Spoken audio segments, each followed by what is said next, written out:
अपनी पार्टी और people's conference हुए एकजुट। अल्ताफ बुखारी ने बारामूला सीट पर सज्जाद लोन को दिया समर्थन। लोकसभा चुनाव के चलते जम्मू कश्मीर में सियासी हलचल तेज है। हर दिन प्रदेश की राजनीति में नई नई लहरें उठ रही हैं। इस बीच अपनी पार्टी और पीपुल्स कॉन्फ्रेंस बारामूला सीट पर एक साथ हो गए हैं। अपनी पार्टी के प्रमुख अल्ताफ बुखारी ने सोमवार को प्रेस वार्ता कर इसकी घोषणा की है।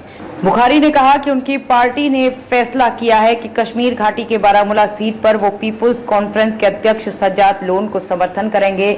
बारामूला से कोई अन्य उम्मीदवार नहीं उतारा जाएगा। वहीं सज्जाद लोन ने भी इस समर्थन के लिए अल्ताफ बुखारी का आभार जताया है। हालांकि अपनी पार्टी ने श्रीनगर और अनंतनाग राजौरी सीट पर उम्मीदवार उतारे हैं। अपनी पार्टी ने अनंतनाग राजौरी सीट से जफर इकबाल मनहास और श्रीनगर सीट से मोहम्मद अशरफ मीर को मैदान में उतारा है। उधर पीडीपी और नेका ने भी कश्मीर की तीनों सीटों पर उम्मीदवार उतारे हैं।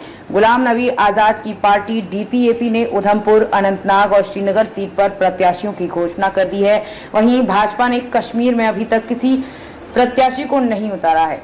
भाजपा ने घाटी में राष्ट्रवादी पार्टियों को समर्थन करने का ऐलान किया है। अल्ताफ बुखारी ने कहा कि सज्जाद लोन एक नई सोच के साथ राजनीति में एक नए युग का प्रतिनिधित्व करते हैं। उन्होंने सुझाव दिया कि पुराने राजनेताओं को इस नई दृष्टि को जड़े जमाने की राजनीति से संन्यास लेने पर विचार करना चाहिए। उन्होंने कहा कि कश्मीर के लोगों ने 3 उम्मीदवारों को संसद में भेजा, लेकिन 370 हटाए जाने पर किसी ने भी संसद से इस्तीफा नहीं दिया।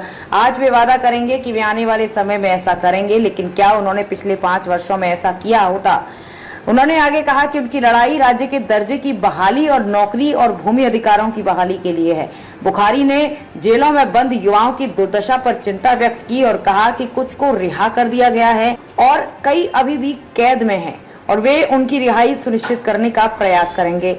उत्तरी कश्मीर की बारामूला सीट से लोकसभा चुनाव लड़ रहे लोन ने दावा किया है कि वोटों के बिखराव से नेशनल कॉन्फ्रेंस को फायदा मिलना था। लोन ने शनिवार को एक संवाददाता सम्मेलन में अल्ताफ बुखारी से समर्थन की अपील की थी। समर्थन मिल जाने पर आज उन्होंने इसके लिए आभार जताया है।